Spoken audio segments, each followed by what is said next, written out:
Egypt's foreign minister urges consolidating the Sharm el-Sheikh peace deal and strengthening the Gaza ceasefire.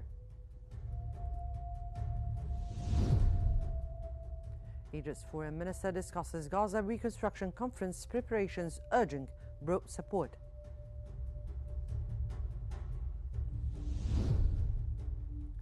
And the South African president says the country will not turn away stranded Palestinians who arrived without proper documents. 160 we're carrying. And then, of course, we have the host tonight, and I just want to thank you very much. There was a reason we chose Egypt, because you were very helpful, and very, very helpful. Everybody wanted to have this, but we really thought it was appropriate, and you are a great leader.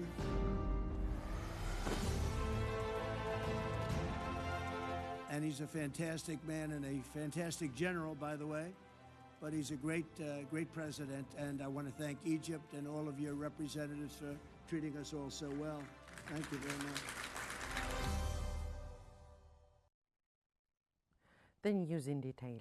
Egyptian Foreign Minister Abyei Abdulati has reaffirmed Cairo's drive to consolidate the Sharm el-Sheikh peace agreement, secure a lasting ceasefire in Gaza, and ease the humanitarian crisis during talks with Swiss Minister Bit Jans. Foreign Minister Abyei Abdulati said Egypt is working intensively to entrench the Sharm el-Sheikh peace agreement, achieve a durable ceasefire, and improve humanitarian access into Gaza. In talks with Swiss Justice and Interior Minister Bit Jans, he reviewed preparations for the International Conference on Gaza's early recovery and reconstruction. The two sides also discussed the conflict in Sudan, with Abdulati stressing the need for a ceasefire and a political process that preserves Sudan's unity. He hailed 90 years of Egyptian-Swiss relations, welcomed deeper cooperation, and witnessed the signing of agreements on migration and diplomatic visa exemptions.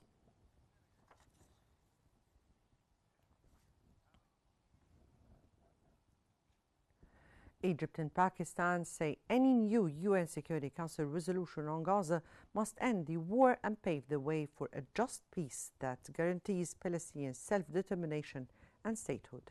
In a phone call, Egyptian Foreign Minister Abyei Abdulati and Pakistan's Deputy Prime Minister Ishaq Dar stressed that the draft Security Council resolution on Gaza must deliver a full halt to the war and create conditions for just peace and a viable Palestinian state.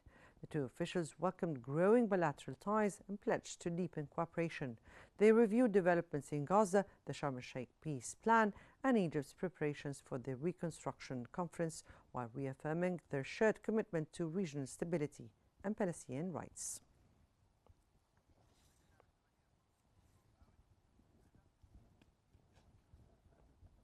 Egyptian Foreign Minister Abyei Abdulati has discussed preparations for the upcoming Gaza Early Recovery and Reconstruction Conference with Palestinian Vice President Hussein al-Sheikh, stressing the need to broad regional and international backing. In a phone call, Foreign Minister Abyei Abdulati and Palestinian Vice President Hussein al-Sheikh reviewed preparations for the International Conference on Early Recovery and Reconstruction of Gaza. Both sides underlined the need for strong regional and international support to ensure any pledges are effectively implemented on the ground. They also discussed ongoing UN Security Council deliberations on Gaza and related security arrangements. Abdulati highlighted wide support for the Sharm el-Sheikh peace plan as a practical framework to end the war, secure a just peace, and advance Palestinian statehood and self-determination.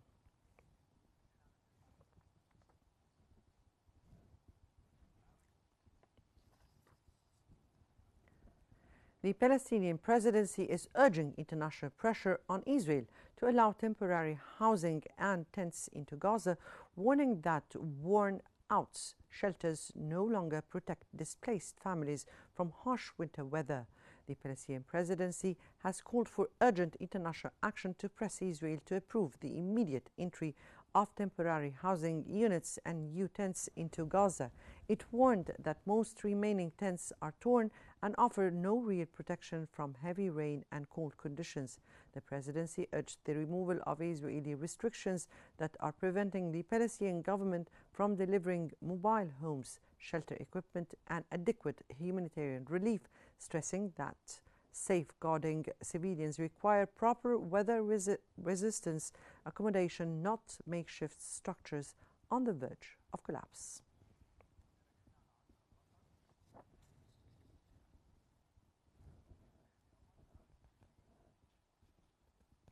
Egypt, Qatar, the United States, the United Arab Emirates, Saudi Arabia, Indonesia, Pakistan, Jordan, and Turkey have showed support for the United States drafted UN Security Council resolution currently under review. In a joint statement, the 9 countries said that the resolution, formulated through consultation with Council members and regional partners, is endorsed as implementing the historic comprehensive plan announced on 29th of September and affirmed at Sharm el-Sheikh to end the Gaza conflict. That comes as the plan is recognized as providing a practical path for Palestinian self-determination, statehood, and regional peace.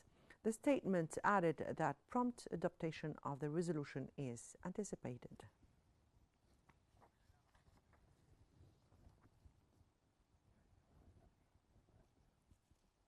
South African President Cyril Ramaphosa says his country will not turn away a group of stranded Palestinians who arrived in Johannesburg without proper documents as authorities investigate how they were brought into the country. Speaking during a clean-up campaign in Johannesburg, President Cyril Ramaphosa said South Africa cannot send back the Palestinians even though they lack the required papers. Border officials say the group landed on a charter flight from Kenya without departure stamps, return tickets, or accommodation details, and were initially denied entry because none had applied for asylum. South Africa's Interior Ministry says the Palestinian embassy believes they were deceived and charged money by an unregistered organization that later disowned responsibility. Ramaphosa says intelligence services, the Home Affairs Department, and the Foreign Ministry are now assessing their status and next steps. And out of compassion, out of empathy, we must. But for more analysis, we now move to Mark Summers in our newsroom. To you, Mark.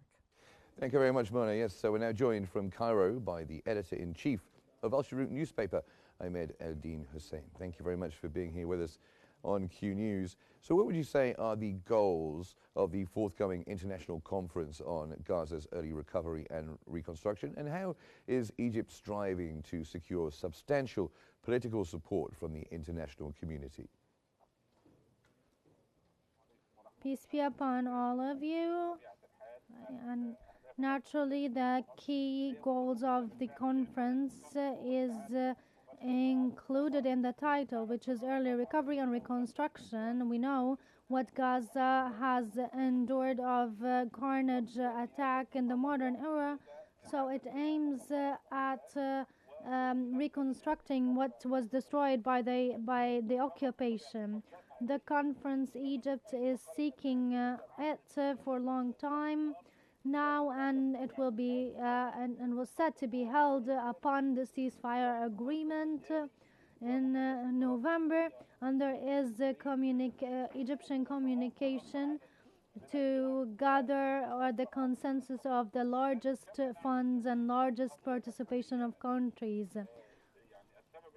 But the main reason behind the success of this conference is the complete commitment to ceasefire and fulfilling Trump's agreement. But what we've seen of attacks and aggression and the yellow lines that Israel is excusing, like the blue line in Lebanon, is impeding the complete settlement. Israel will fight with all methods to the holding of this conference, and if held, will try to make excuses to avoid its commitments in Trump's plan for reconstruction. This is why Egypt is exerting efforts with Egypt has diplomatic and political ties with the world countries, especially the major ones. And this conference is to curb Israel to impede the reconstruction of Gaza, because reconstruction means foiling the displacement plan that maybe withdrew a little bit but didn't completely end.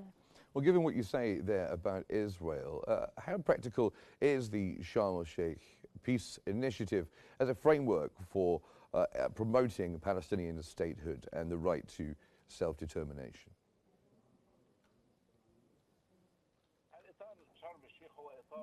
Sharm el-Sheikh is a good framework with broader lines, but as they said, the devil lies in details, and there was a draft resolution proposed by the U.S. to the Security Council, didn't fulfill a lot of Palestinian aspirations, but the Arab countries managed to adjust this resolution, this draft, and if fulfilled will be a good initiative. Therefore, this resolution, if passed, will be the methodology of the Sharm el-Sheikh peace agreement. And what do Egypt's recent talks with Switzerland illustrate about Cairo's approach to managing the humanitarian political aspects of the Gaza situation?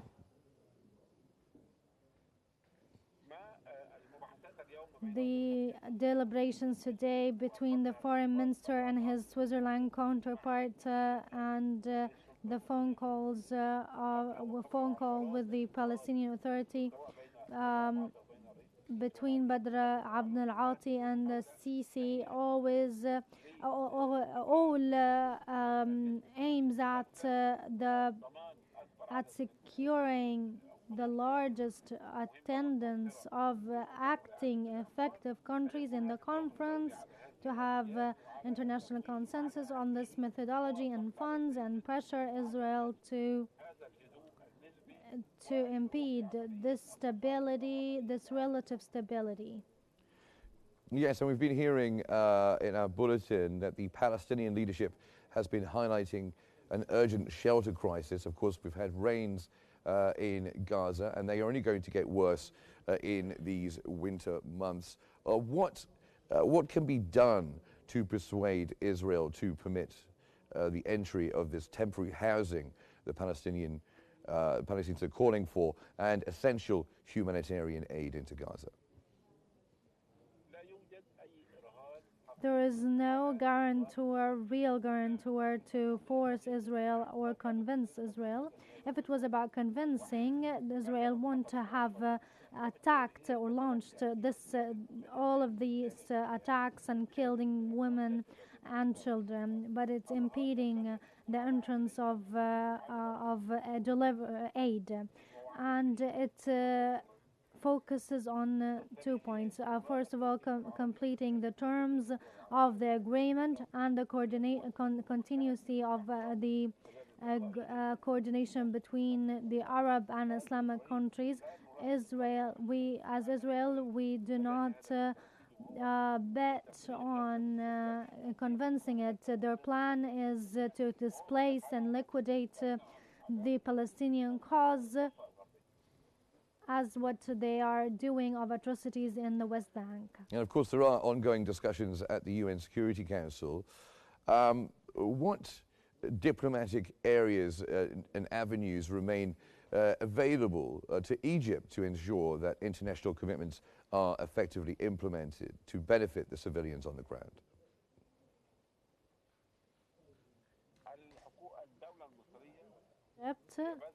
And the Egyptian government exerted a lot of effort in communication with the U.S. and all relevant authorities, especially Islamic and Arab countries, and there was real diplomatic efforts by Egypt in order to convince the U.S. to the necessity of adjusting the draft resolution in regards to Palestine and the methodologies of what is called the second day after war, which resulted in the U.S. adjusting some terms. Will there be more space of amendments to safeguard the rights of Palestinians and the establishment of Palestinian statehood in West Bank and Gaza. All of these need constant efforts, and Egypt is already exerting this effort with the cooperation with Arab and Islamic countries. Well, thank you very much for joining us tonight on the program. Editor-in-Chief of Al Shorouk newspaper, Ahmed Eldin Hussein. Thank you very much indeed joining us from Cairo. Now back to you in the studio, Mona. Well, thank you so much, Mark, for the analysis, and back to our bulletin. In the Gaza Strip, efforts are underway to slowly restart education after 2 years of war, with authorities and aid groups setting up temporary schools as most classrooms remain out of service for hundreds of thousands of children. Education officials say 82% of school buildings across Gaza are out of services, forcing improvised classrooms in the courtyards of destroyed schools and on nearby plots. International and local groups are working with community organizations to open temporary schools, but students face a shortage of books, notebooks, and basic supplies, many unavailable or too costly after 2 years of war. Displaced children study in tents or crowded shelters, sitting on the ground instead of at desks. Teachers warn trauma is as serious as the physical damage and try to treat every child as their own.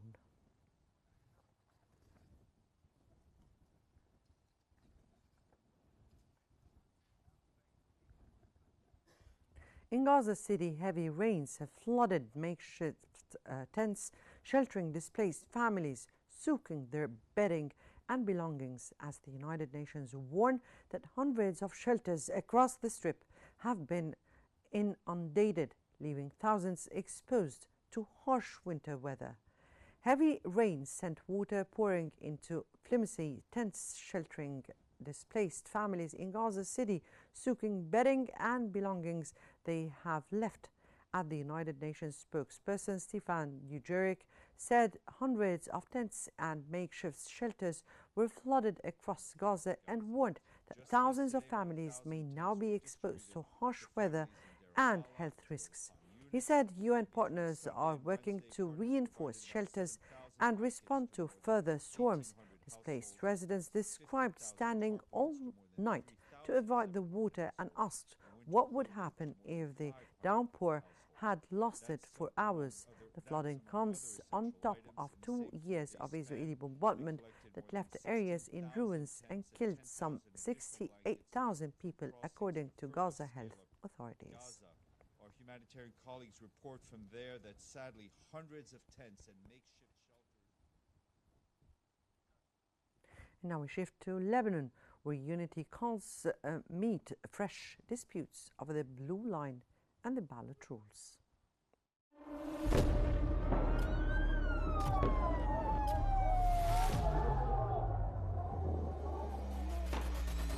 كل المستهدفين هن مدنيين. وضع شيء مرعب، شيء بخوف.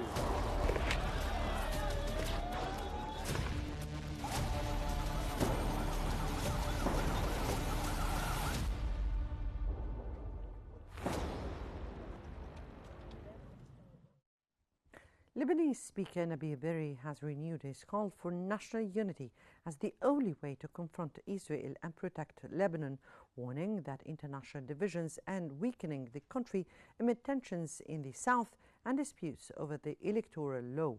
Speaking to the Lebanese Press Editors Syndicate, Abyei said, "Our downfall lies in our division," stressing that Israel's withdrawal from Lebanese territory requires a unified national stances and a single message to foreign powers. He noted that for 11 months, the resistance has not fired a single shot, while Lebanon has deployed more than 9,000 army troops south of the Litani in full compliance with the ceasefire, accusing Israel of failing to respect a single provision. Abyei criticized the lack of a unified Lebanese position on Israeli actions and intentions and dismissed a growing campaign against him over the electoral law as a targeted political attack. He said any change to the law, which the Constitution mentions 4 times, can only be reached by consensus.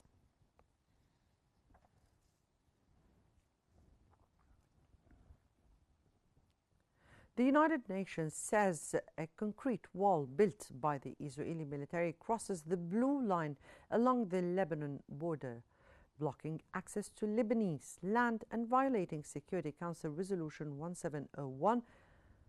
A survey by the UN Interim Force in Lebanon last month found that a concrete T-wall erected by the Israeli army crosses the blue line, the de facto frontier between Lebanon and Israel. UN spokesman Stefan Dujarric said the structure has rendered more than 4,000 square meters of Lebanese territory inaccessible to local residents, and that part of another wall near Yaroun has also crossed the line. UNIFIL has informed the Israeli military of its findings and requested the wall be removed. Dujarric said the Israeli presence and reconstruction on Lebanese soil violates Resolution 1701 and Lebanon's sovereignty. An Israeli military spokesperson rejected the UN assessment. Yaroun crossed the blue line, making more than 4,000 square meters of Lebanese territory inaccessible to the local population.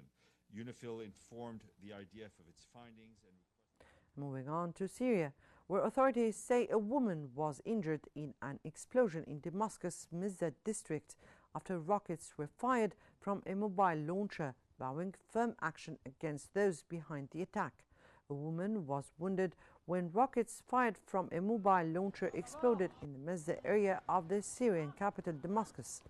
In a statement, the Syrian Ministry of Defense said it had located the site from which the rockets were launched towards the district.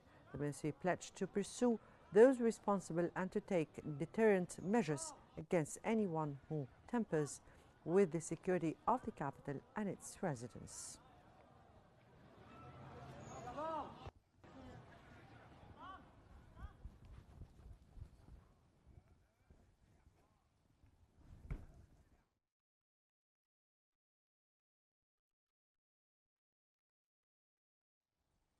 To Sudan now, where Cairo urges full implementation of the Quartet roadmap amid reported army gains in North Kordofan and a renewed UN mandate in Abyei.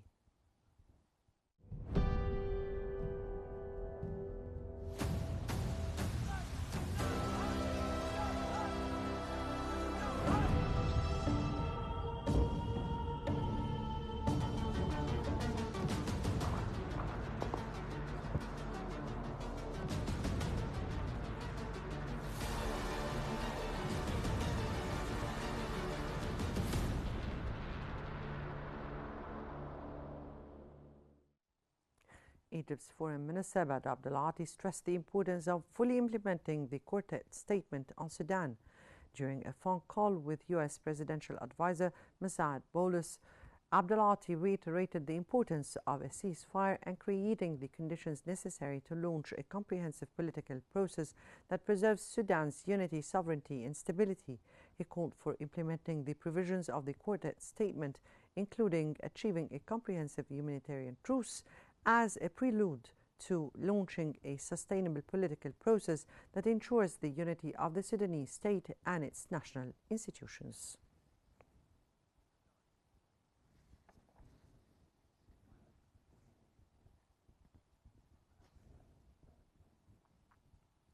Media reports have said that the Sudanese army has extended its control over the town of Dam Hajj Ahmed in North Kordofan as it pushes to retake strategic positions from rival forces. According to media reports, the Sudanese army has expanded its operations in the Kordofan region, taking control of the town of Dam Hajj Ahmed in North Kordofan state.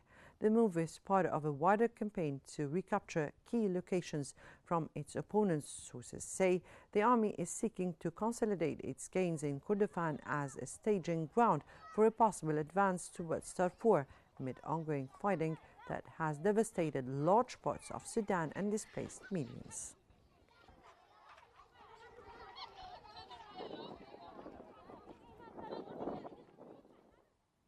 The UN Security Council has extended the mandate of its mission in the disputed Abyei area for another year until 2026, including continued support for the joint border monitoring mechanism between Sudan and South Sudan. The UN Security Council has adopted Resolution 2802, extending for a full year the mandate of the UN mission operating in the Abyei area until 2026. The decision also renews the mission's support to joint border verification and monitoring mechanism, which was set up in 2011 to oversee monitoring and verification along the Sudan-South Sudan border. The extension is aimed at helping to maintain stability in the sensitive oil-rich region while the two countries work to resolve outstanding disputes. Every day they face relentless climate challenges, food insecurity, sexual violence.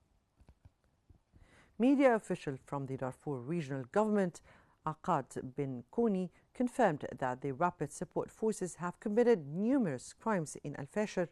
In statements to Qnews, he said his government is working on documenting the crimes committed by the RSF, emphasizing the need to hold accountable those responsible for crimes against civilians in Sudan.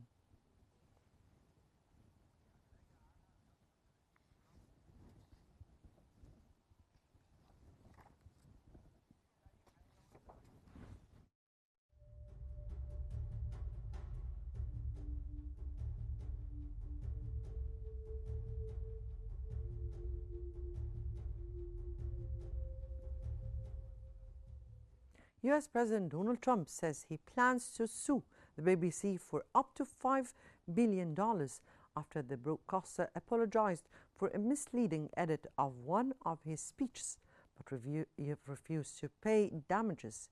Speaking to reporters aboard Air Force One, President Donald Trump said he will file a lawsuit against the BBC sometime next week, seeking between $1 and $5 billion in damages.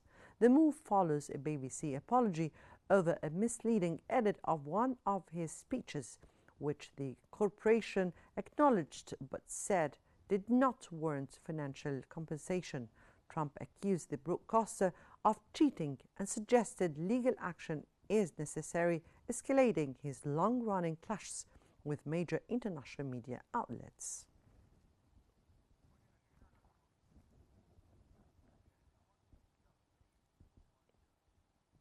The Democratic Republic of Congo and the M23 rebel group have signed a framework agreement in Qatar aimed at ending fighting in eastern Congo, as U.S. President Donald Trump's senior advisor Masad Boulos cautions the peace process will take time.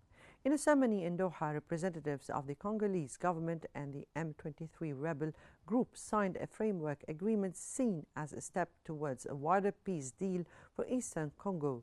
U.S. President Donald Trump's senior advisor, Masad Boulos, said the accord creates mechanisms both sides now need time to implement.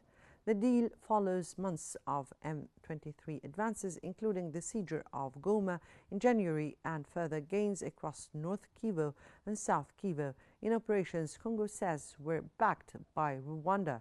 Kigali has repeatedly denied supporting the group.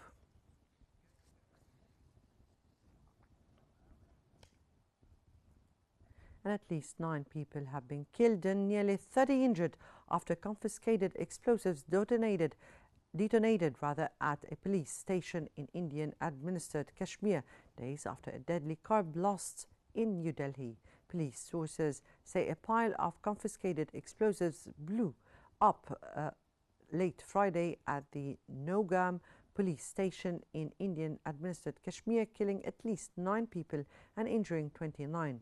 Most of the dead are reported to be policemen, including forensic specialists examining the materials, with several of the wounded in critical conditions. The blast triggered a large fire inside the compound, and fire crews were rushed to the scene. The incident comes just 4 days after a car explosion in New Delhi killed at least 8 people in what the government has described as a terror attack, heightening security concerns across India.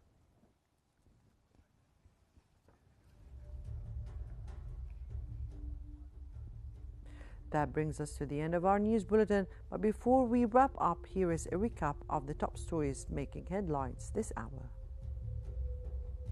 Egypt's foreign minister urged consolidating the Sharm el-Sheikh peace deal and strengthening the Gaza ceasefire.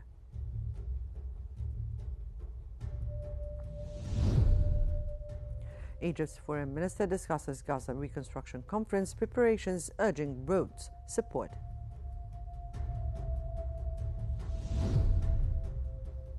And the South African president says the country will not turn away stranded Palestinians who arrived without proper documents.